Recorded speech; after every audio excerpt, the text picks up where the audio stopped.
பத்தியடா கார்த்தி, நான் அன்னைக்கு உன்கிட்ட சொல்லலை, இந்த சிட்டியில் எவனுமே ஓட்ட முடியாத ஹை எண்ட் வெஹிக்கிள் நான் வாங்குறேன்னு.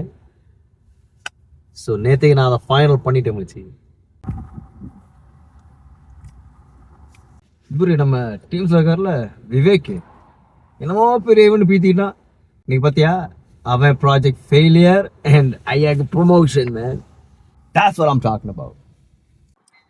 காரெல்லாம் சூப்பர் தான்டா ஆகாஷ், ஆனால் ஒருத்தன் கீழே விழும்போது நீ அதை ரசித்து சிரிக்கிற பத்தியா, அது கரெக்டானு எனக்கு தெரியலடா. போட்டா, அவன் தோத்தா எனக்கு லாபம்டா, இதில் ஒரு கெத்து மச்சான். Are you crazy bro? Car வாங்குறதுலாம் ஒரு கெத்தே கிடையாதுடா. இன்னொருத்தனை பார்த்து பொறாம படம் வாழ்றியா, அது கெத்து. வெளிப்பேற்றின் ஐதொப்பது இல்லையார் மாட்டும் அழுக்காற்றின் அண்மை பெறின். You know what that means?